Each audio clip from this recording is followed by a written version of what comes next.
Russia ಜೊತೆ ವ್ಯವಹಾರ ಇರೋ ದೇಶಗಳಿಗೆ ಭಾರಿ ಸುಂಕ ವಿಧಿಸೋದಕ್ಕೆ ಅಮೆರಿಕ ಮುಂದಾಗಿದೆ. ಈ ರೀತಿ ದೊಡ್ಡ ಪ್ರಮಾಣದ ಸುಂಕ ವಿಧಿಸೋದಕ್ಕೆ ಅಮೆರಿಕದ ಸೆನೆಟ್ನಲ್ಲಿ ನಿರ್ಣಯಿಸಲಾಗಿದೆ.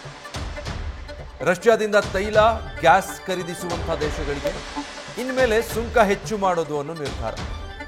ರಷ್ಯಾ ಸ್ಯಾಂಕ್ಷನ್ ಆಕ್ಟ್ 2025 ಮಂಡನೆಗೆ ಅಮೆರಿಕ ಮುಂದಾಗಿದೆ. ಭಾರತ ರಷ್ಯಾದೊಟ್ಟಿಗೆ ಉತ್ತಮ ಸಂಬಂಧ ಹೊಂದಿದೆ. ರಷ್ಯಾದಿಂದ ಗ್ಯಾಸ್, ಕಚ್ಚಾ ತೈಲ ಇತರೆ ಉತ್ಪನ್ನಗಳನ್ನು ಭಾರತ ತರಿಸಿಕೊಳ್ಳುತ್ತೆ. ಹೀಗಾಗಿ ಭಾರತಕ್ಕೆ ಇದರಿಂದ ಹೊಡೆತ ಬೀಳುತ್ತಾ ಅನ್ನೋದು ಪ್ರಶ್ನೆ. ಡೀಟೇಲ್ಸ್ ಕೊಡ್ತಾರೆ ನಮ್ಮ ಪ್ರತಿನಿಧಿ ಚಂದ್ರಮೋಹನ್. ಚಂದ್ರಮೋಹನ್, ಈಗ ಇಸ್ರೇಲ್ ಇರಾನ್ ಯುದ್ಧದಲ್ಲಿ ಭಾರತ ತಟಸ್ಥವಾಗಿತ್ತು, ತನಗೆ ಧಕ್ಕೆಯಾಗಬಾರದು ಅನ್ನೋ ಕಾರಣಕ್ಕೆ. ಬಟ್ ಈಗ ಅಮೆರಿಕದ ಈ ರಷ್ಯಾಗೆ ಹೆಚ್ಚುವರಿ ಸುಂಕದ ನೀತಿಯಿಂದ ಭಾರತಕ್ಕೆ ಹೊಡೆತ ಬೀಳೋ ಸಾಧ್ಯತೆ ಇದೆಯಾ?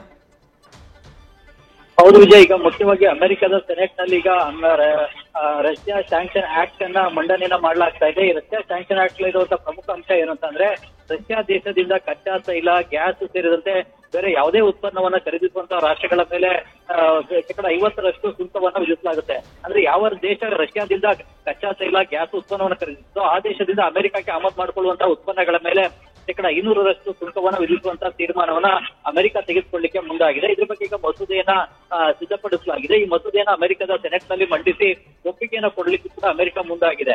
ಈಗ ಭಾರತ ದೇಶ ಮುಖ್ಯವಾಗಿ ರಷ್ಯಾದಿಂದ ಕಚ್ಚಾ ತೈಲವನ್ನ ಖರೀದಿಯನ್ನ ಮಾಡ್ತಾ ಇದೆ. ಭಾರತ ವಿದೇಶಗಳಿಂದ ಆಮದು ಮಾಡ್ಕೊಳ್ತಾ ಇರುವ ಕಚ್ಚಾ ತೈಲದ ಪೈಕಿ 35% ಕಚ್ಚಾ ತೈಲವನ್ನ ಈಗ ರಷ್ಯಾ ದೇಶ ಒಂದರಿಂದಲೇ ಆಮದು ಮಾಡ್ಕೊಳ್ತಾ ಇದೆ. ವಿಶೇಷವಾಗಿ ರಷ್ಯಾ ಮತ್ತು ಉಕ್ರೇನ್ ಯುದ್ಧ ಆರಂಭವಾದ ಬಳಿಕ ರಷ್ಯಾದಿಂದ ಆಮದು ಮಾಡಿಕೊಳ್ಳುವಂತಹ ಕಚ್ಚಾ ತೈಲದ ಪ್ರಮಾಣ ಹೆಚ್ಚಾಗಿದೆ. ಏಕೆಂದ್ರೆ ರಷ್ಯಾ ಈಗ ಕಡಿಮೆ ಬೆಲೆಗೆ ಕಚ್ಚಾ ತೈಲವನ್ನ ಭಾರತಕ್ಕೆ ಪೂರೈಕೆ ಮಾಡ್ತಾ ಇದೆ. ಈ ಕಾರಣಕ್ಕಾಗಿ ಭಾರತ ಮಧ್ಯಪ್ರಾಚ್ಯ ದೇಶಗಳಿಗೆ ಆಮದು ಮಾಡಿಕೊಳ್ಳುವಂತಹ ಕಚ್ಚಾ ತೈಲಕ್ಕಿಂತ ಹೆಚ್ಚಿನ ಪ್ರಮಾಣದಲ್ಲಿ ರಷ್ಯಾದಿಂದ ಆಮದು ಮಾಡ್ಕೊಳ್ತಾ ಇದೆ. ಜೊತೆಗೆ ರಷ್ಯಾದ ಕರೆನ್ಸಿ ಮತ್ತು ಭಾರತದ ಕರೆನ್ಸಿ ಮೇಲೆ ಹಣವನ್ನು ಕೊಡ್ಲಿಕ್ಕೆ ಕೂಡ ರಷ್ಯಾ ಅವಕಾಶವನ್ನು ಕೊಟ್ಟಿದೆ. ಈ ಕಾರಣಕ್ಕಾಗಿ ರಷ್ಯಾದಿಂದಲೇ ಭಾರತ ಹೆಚ್ಚಿನ ಕಚ್ಚಾ ತೈಲವನ್ನು ಆಮದು ಮಾಡ್ಕೊಳ್ತಾ ಇದೆ. ಹೀಗಾಗಿ ಭಾರತದ ಮೇಲೆ ಕೂಡ 500% ಸುಂಕವನ್ನ ಅಮೆರಿಕ ವಿಧಿಸಕ್ಕೂ ಕೂಡ ಈ ಮಸೂದೆಯಿಂದ ಅವಕಾಶ ಆಗುತ್ತೆ. ಇದರಿಂದಾಗಿ ಭಾರತದ ರಫ್ತಿಗೆ ಹೊಡೆತ ಬೀಳುತ್ತೆ. ಭಾರತದಿಂದ ರಫ್ತಾಗತಕ್ಕಂತಹ ಉತ್ಪನ್ನಗಳಿಗೆ ಅಮೆರಿಕದಲ್ಲಿ ಹೆಚ್ಚಿನ ಸುಂಕ ಬೀಳುತ್ತೆ. ಹೀಗಾಗಿ ಭಾರತ ಅಮೆರಿಕಕ್ಕೆ ಯಾವುದೇ ರಫ್ತನ್ನ ಮಾಡ್ಲಿಕ್ಕೆ ಆಗೋದಿಲ್ಲ. ಸುಂಕದ ಪ್ರಮಾಣವೇ ಜಾಸ್ತಿ ಇದ್ದಾಗ ಲಾಭ ಯಾವುದು ಕೂಡ ಸಿಗೋದಿಲ್ಲ. ಆ ಕಾರಣಕ್ಕಾಗಿ ರಫ್ತನ್ನ ಹೀಗಾಗಿ ಭಾರತದ ಆರ್ಥಿಕತೆಗೆ ಇದು ಹೊಡೆತ ಬೀಳುತ್ತೆ. ಈ ಹಿಂದೆ ಭಾರತ ರಷ್ಯಾದಿಂದ ಏರ್ ಡಿಫೆನ್ಸ್ ಸಿಸ್ಟಮ್ ಆದಂತಹ S-400 ಟ್ರಿಂಪ್ ಅನ್ನ ಖರೀದಿ ಮಾಡಿದಂತಹ ಸಂದರ್ಭದಲ್ಲೂ ಕೂಡ ಅಮೆರಿಕ ಅದಕ್ಕೆ ವಿರೋಧವನ್ನ ವ್ಯಕ್ತಪಡಿಸಿತ್ತು. ರಷ್ಯಾದಿಂದ ಏರ್ ಡಿಫೆನ್ಸ್ ಸಿಸ್ಟಮ್ ಅನ್ನ ಖರೀದಿ ಮಾಡಬೇಡಿ, ಅಮೆರಿಕದ ಬಿಡಿಸಬೇಕಂತ ಬೇರೆ ಏರ್ ಡಿಫೆನ್ಸ್ ಸಿಸ್ಟಮ್ ಅನ್ನ ಖರೀದಿ ಮಾಡಿ ಅಂತೇಳಿ ಒತ್ತಡವನ್ನ ಏರಿತ್ತು. ಆದ್ರೆ ಭಾರತ ಅದಕ್ಕೆ ಕಿವಿಗೊಟ್ಟಿರಲಿಲ್ಲ. ನಾವು ರಷ್ಯಾದಿಂದಲೇ ಖರೀದಿ ಮಾಡ್ತೀವಿ ಅಂತೇಳಿ ಖರೀದಿ ಮಾಡಿತ್ತು. ಕೊನೆಗೆ ಭಾರತ ಕೂಡ ಒಂದು ಪ್ರಬಲ ಆರ್ಥಿಕತೆ ರಾಷ್ಟ್ರ ಆಗಿರೋ ಕಾರಣಕ್ಕಾಗಿ ಹೆಚ್ಚಿನ ನಿರ್ಬಂಧವನ್ನ ಅಮೆರಿಕ ಆಗ ವಿಧಿಸಕ್ಕೆ ಹೋಗಿರ್ಲಿಲ್ಲ.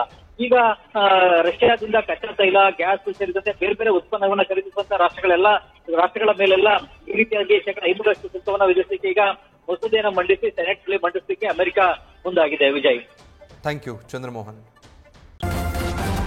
ನ್ಯೂಸ್ ಫಸ್ಟ್ ನಿರ್ಭೀತಿಯಿಂದ ನಿಮ್ಮ ಪರವಾಗಿ.